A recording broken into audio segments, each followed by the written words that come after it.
I'm going to talk today about the metro portion of the report, and then Mark's going to follow up with the rest of the report.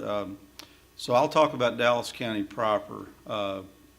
As we just heard, Dallas District is a 7-county district, and although we're a metro district, really the other 6 counties have a lot of rural roadways in them, and so our model for those other area offices and maintenance sections will follow closely with what Mark's going to talk about. But I want to talk today about Dallas County and what we do in Dallas County.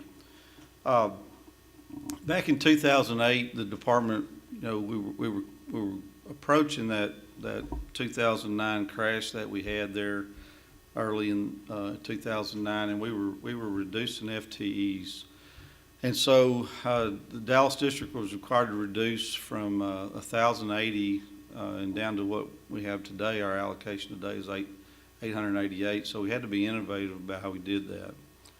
And as we started our alternate delivery program, where we started design building, most of those projects were Dallas County projects, the LBJ concession, and then some of the other jobs that we've built now. We had 5 area offices in Dallas County alone, and then 5 other area offices for a total of 10. Since that time, we've attrited down to 5 area offices, period. So we attrited 5 area offices. And we did that reduction, first of all, in our maintenance sections, through what Tim called dream sheets. We let people tell us, where they'd like to go as we were reducing these FTEs out of Dallas County. And most of our workforce actually lives down in Kaufman County that works in Dallas County. It's just too expensive to live in Dallas County, and so they drive in from Kaufman County, Ellis County also, and so a lot of them chose to move to those 2 counties. Worked out fine. And then we just had some attrition. Some people left the department or retired, and we handled it that way. But it is traumatic on employees. It's something that I would say was one of the toughest things that we did, because people are worried about what's going to happen to them, what's going to happen to their job. Are we going to send a guy from Dallas County to Denton County? If they live in Kaufman, that would be a very tough thing to do if you're familiar with the logistics of our district. So we try not to let any of that happen. If people for some reason maybe lived that way, then that's where we tried to put them. We moved to a reliance on contracted maintenance in Dallas County. That was our goal, to free up staff for other rural areas of the district and decrease staffing needs in our high turnover areas. Dallas County maintenance was almost impossible to retain employees. You get them a CDL and somebody's hiring them, and so that was one thing that we were trying to overcome also. So we started analyzing things, and we had those 5 maintenance sections in Dallas County. All of them had assigned crew, all of them had stock accounts, all of them had admin techs, and we felt like we could get some economy of scale going by forming a assigned crew that was specific to Dallas County that worked for the Director of Operations. And that's worked out very well. I would say that's one of the best things that came out of here. We also formed a bridge crew and a heavy equipment crew, what we used to call special maintenance. We had that years ago. When Bill came back from Abilene, he kind of, I would say, disposed of that, made them into a maintenance section themselves in central Dallas, and then we just felt like it was better to have that heavy equipment crew with expertise. They can lay hot mix. They can do a lot of different things. They're actually reclaiming FM roads in some of our rural counties now. But they're there to supplement work in the rest of our counties and also help Dallas County out, because now they're totally contracted and don't have the ability, if you need to blade some edges or something like that, we've got to have somebody that can handle that stuff. Now, all Dallas County maintenance employees are contract inspectors, and that's not just something you flip a switch and take a guy from being a equipment operator to a contract inspector. It takes a lot of work, and some folks just don't want to do that. So through this dream sheet method that we used, if they were equipment operators, obviously the heavy equipment crew was a great place for them to go, and a lot of them did that. But we did convert a lot of our maintenance hands to contract inspectors, and over time, it's worked out very well. We require all Dallas County maintenance employees to maintain their CDL for winter operations. We utilize that bridge crew, heavy equipment crew, and the sign crew, along with our signal crew also, to help us out in snow and ice in Dallas County. And then we had a significant reduction in stock. That sign stock went from 5 accounts down to 1 account, and it's managed centrally there at the district office. Do have a much more stable workforce. Now, one thing we are seeing in Dallas County is the Dallas County Maintenance Group is hiring people out of our heavy equipment crew. People see that, hey, I want to go be an inspector like that. And it does give them a way to move up the ladder. We get a good employee that wants to move up. That's a good opportunity for them. A little frustrating for our bridge crew and our heavy equipment crew supervisors, but it's a good thing for the employees. It takes a totally different mindset to be an inspector than it does to be a road hand. We are posting a little bit higher titles for those guys, and it does take a lot of training on our part too to make sure that they have the skills they need in order to be successful.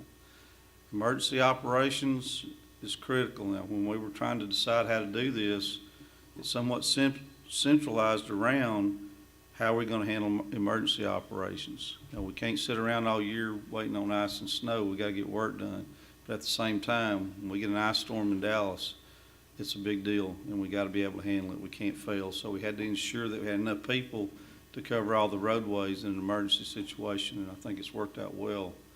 They pulling together that sign crew, the heavy equipment crew, and the bridge crew to supplement those 35 people in Dallas County works out good. Here's just an org chart real quick. We have one maintenance section supervisor, and we have 3 assistant supervisors and 1 maintenance section assistant that's not a supervisor. And we're still broken up into 4 segments of the county, really 3, because 2 of our offices are housed there at the district, northeast and northwest, but southeast and southwest are in Hutchins and southeast, and over in Cedar Hills southwest. That's just for responsibility. It's hard to get across the county, and so in those emergency situations, we have those people staged out there, and we have our equipment staged in those areas so that we can get where we need to be in our snow and ice operation. Have 1 office manager. We were able to reduce that. And then you can see 6 inspectors in 3 offices and 7 inspectors in 1 office.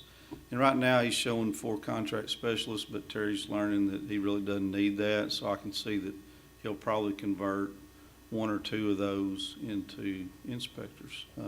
It's kind of an evolutionary process as we develop this more and more, that he's figuring out, hey, I really can't keep a contract specialist, 4 of them, busy all the time. The workload's really probably more for 2. And so he can utilize those other FTEs better to help his operation. Sign crew, very simple. Have a supervisor, an office manager, stock clerk, and then 2 crew chiefs, and then 5 sign trucks under 1 crew chief, 4 under the other, and we have 2 employees in each sign truck.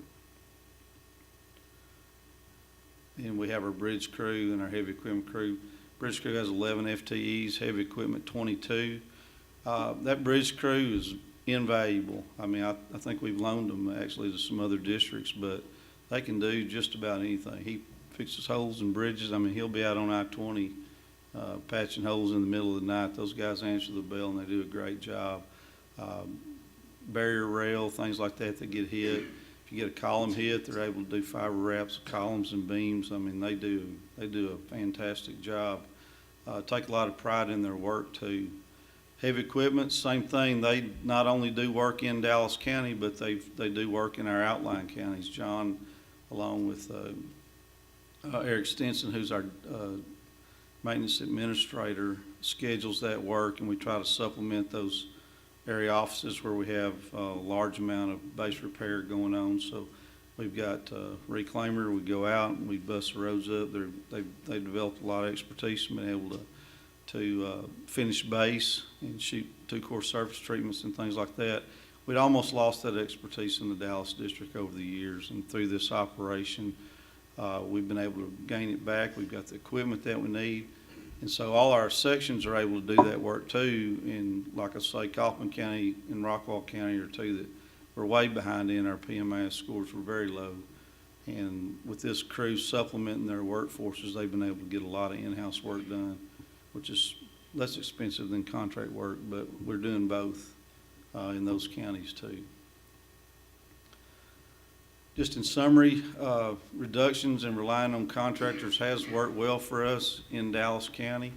Now, we still have contracts in those other counties, but we have a large number of FTEs. I think going through this process was good for me because, you know, by closing those area offices in Dallas County, I mean, if we're going to use alternate delivery to deliver the lion's share of our work, the whole deal there is we don't need those people like we would if we were design bid building those jobs. So we were able to reduce not only the maintenance FTEs in Dallas County and shift them out or attrit, we were able to reduce the area office FTEs and shift those to maintenance sections in the outlying counties. And we have 42 FTEs in our outlying counties, which I find is much more than any other district's able to have in their sections. So in those sections too, we have a large presence of sign crews and road crews that are able to do work in those rural sections, which is what we need to be doing. We standardized operations district-wide for bridge, heavy equipment, and signs. Having that Dallas County sign crew work closely with Roxanne, who's our traffic engineer there in the district traffic operations section, has really worked well. James Pate is our supervisor, and he does a great job too, and works with Roxanne, and they draw up any signs they need. They work with Athens to get those things ordered, and it's very efficient. And you know, we don't do things and get turned around a lot because we've got engineers involved with James and getting all that done. He also will go out and work in outlying sections too. Let's say they need an entire road upgraded, and James doesn't have a full workload in Dallas. He'll send his crews out and they'll knock out a whole road. So very efficient. He went down on the hurricane too. I think he knocked out a lot of signs down there too. And it's really a good thing. Emergency operations are handled, as I said again, with all those crews in Dallas County. It's all hands on deck in an ice and snow situation. We use our FTEs where we need them the most, and that's the thing I would say. You got to analyze that all the time. You've got to constantly be looking at what do I need to be doing. And with the advent of site manager and things, then I think you got to take another look at is that going to help you streamline things and get more people out on the road doing work or doing inspection. And I think we outsourced where it made sense in Dallas County. We don't need our crews out on the road in Dallas County. The traffic's too high. You can't close a lane. You can't do anything in the daytime. And really, we don't want our forces out there working at night. It's just too dangerous. We pass that risk on to the contractors. And mainly our traffic control and things like that are contracted. And it works out very well. And at the end, I'll hang around and I'll try to answer any questions that you may have. Thank you. Afternoon, everybody. So when I was asked to be a part of this committee, I jumped at it because I'm pretty passionate about the front lines, our maintenance and our construction folks. So it's been a pleasure working with Mr. Cooley and all these great DEs on this committee. I want to talk a little bit about first a little of the history.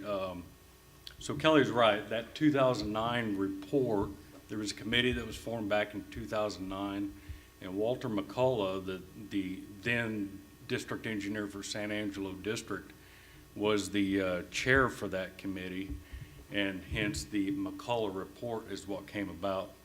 And they were tasked to look at really the overall efficiencies of our maintenance operations across the state. And they not only looked at FTEs, but they also looked at our budget allocation, the in-house and contract, the 144 and 105 strategy allocations. And they also looked at, equipment allocation and emergency response. And if you think about it, there's been a few things that's changed since 2009. A lot of the work is done the same way. I'm still using the same type of equipment, right? But some of our budgets have increased and changed over time. And then, like Kelly mentioned, a lot of the districts are using more contract work. I can talk about a lot of the rural districts out in West Texas. Since 2009, a lot of us are doing more contract traffic control. So that frees up a lot of our maintenance forces and helps us keep those crew sizes together and be a little bit more efficient out there in what we do. So anyway, since these changes, and it's probably good about every, once or twice every 10 years to look at the metrics of not only maintenance, but construction, inspection, design, and see how well we're doing. After all, out of the 12,500 employees at TxDOT, approximately 10,000 or a little over 10,000 are engineering and operations, and that's everybody here in this room. So I think it's real important that to the commissioners, Transportation Commission, we study these metrics every once in a while and make sure that we're good stewards of the taxpayers. So with that, we formed this committee in 2017. These were the members. Mr. Cooley, he was the chair, and then Michael Lee. I don't know if Michael's in the room today. Michael Lee was a huge asset to this team. A lot of these guys, a few of them, maybe 3 of them, were on that old 2009 committee, so they had a lot of that insight. And then, and so we had Michael Lee. He was on that and brought a wealth of information from the maintenance division, as well as someone that's not on this screen here, Brandy Munn. She was there with us all the time via email, getting us all kinds of information and data. So she played a extremely important role in this committee. And I guess we are calling it the Cooley Report. So with anything, we wanted to go through that report and look at it and see what's in that 2009 report that we might, that we still might use, or what needed to be changed. We started out by, looking at all the districts and current FTE count, and I'm talking about maintenance FTEs, maintenance support. And so what you see there is your current FTEs, and we compared that to the 2009 recommendations, and you can see those there in that second row. This is the urban, and then what we did, that 2009 took into account, ranked some, it took into account a lot of lane miles and also the budget, the 144 and 105 budgets and their use out there in those districts. And so we took 2017 data and put it through the 2009 formula and came up with this last column here, which is what we're calling a 2017. It's supposed to be replicated number. So what do we find out by doing this was some of the districts made it to that 2009 allocation, and some never did get there.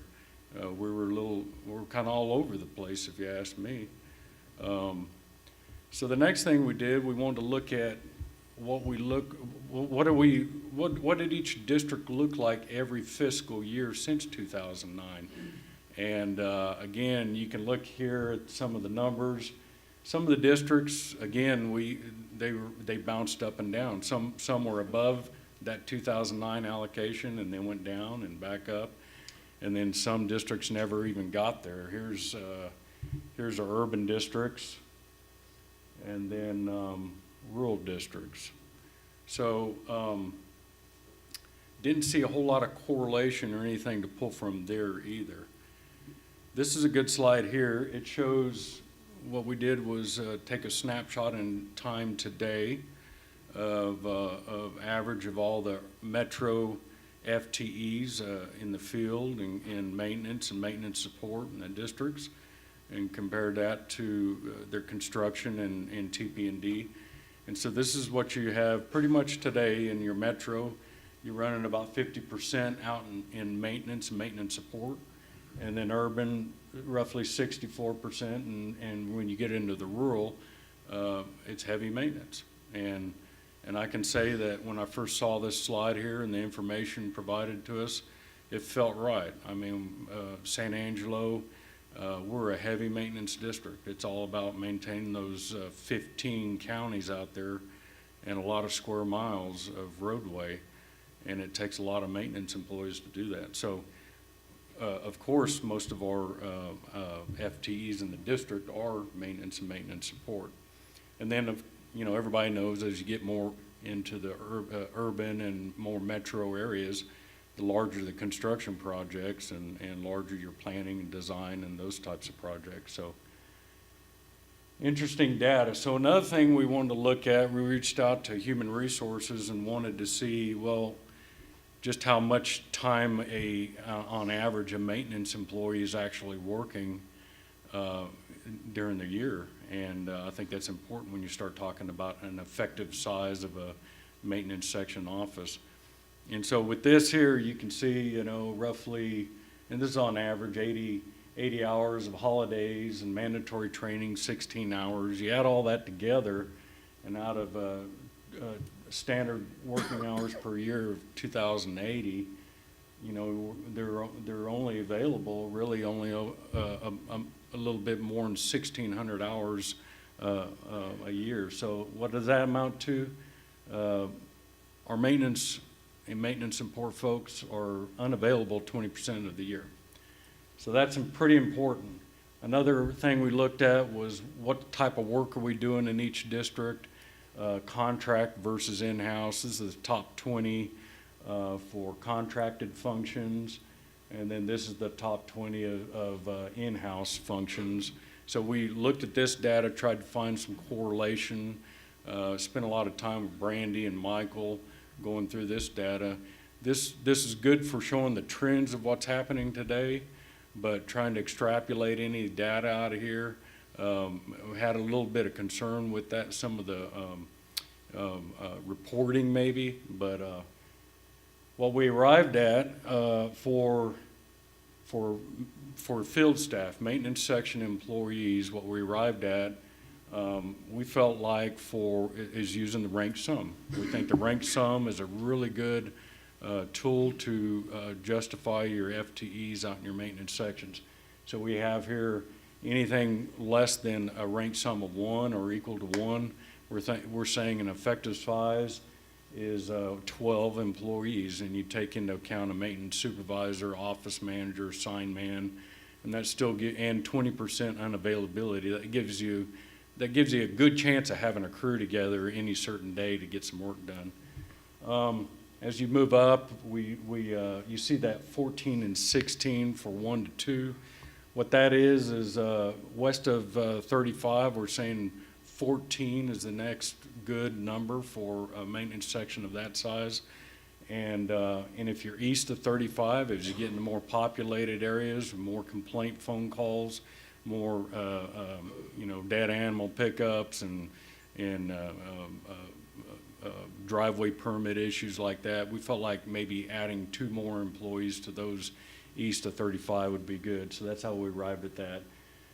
As you get up into the higher ranked sums, and again, some of these maintenance sections have what we call subsections.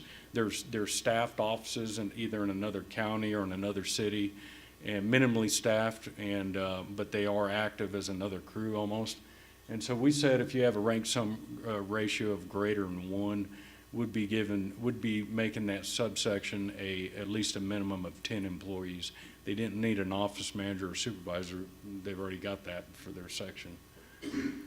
When you add it all up, this is what we came up with for each district. This includes, again, your field staff, your maintenance sections, and then also your maintenance support at the districts, your maintenance operations, administration, traffic operations, special crews. Everything with asterisks there, we held current. Not all districts have special crews and special jobs.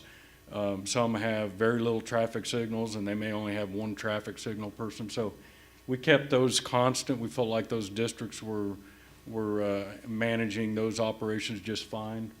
This does exclude those specialty items, ITS and ferry operations. Not all the districts have that either. So those districts that are managing that, we felt like we're doing a great job. Safety, I'll get in that a little bit more here in a second. This is the last slide. It's real busy. What I want to point out here for safety over here on the far right, we did not add safety officers into this equation because in some districts they're paid out of the engineering budget, some are paid out of the maintenance budget. We're kind of all over across the state on that. So all I'm saying here is the committee, we agreed that 4 is a good number for your metro, 2 for your urban and rural is plenty. Talked a little bit about the field staff. Now, how do we arrive at the district staff for maintenance operations? What we did was we for like metro or urban, we went in and figured out how many field staff there were, and then how many district staff there was, divided it into each other and got a number, and that's what you see over there in the turquoise. We averaged those percentages, and so like for an urban area, we're saying roughly 8% of your field staff is going to be district maintenance office staff, and then 4% for your traffic ops staff. This is very similar to the 2009 report.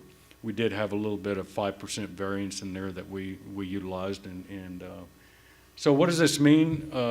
Roughly looking at, in conclusion, the 2009 replicated number, we came up with about roughly 8% increase in our FTEs right now in maintenance. When we used our current, this 2017, we came up with like 6.7% increase. We're likely not going to see an increase like that in the next biennium. So what does this mean? I think it means that we're a little lean out there in the maintenance sections, and I don't think that's all that bad. I think staying lean keeps you smart and actively thinking about how, looking for inefficiencies. Kelly talked a lot about that in Dallas there. And so I don't think that's bad. If we get too fat and happy, maybe we get too relaxed and we're not really taking care of managing our sections.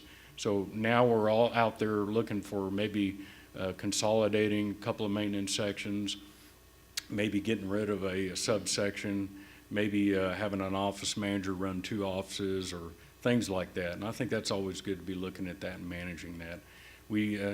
Lastly, we did recommend that the Dallas district, the true metro proper areas are very complicated. We had a lot of meetings with all the metro DEs, and we feel like that the Dallas metro proper setup that Kelly talked about is probably one of the best ideas that we've seen. So anyway, with that, I got to wrap it up. They're going to start playing music, so thank you very much.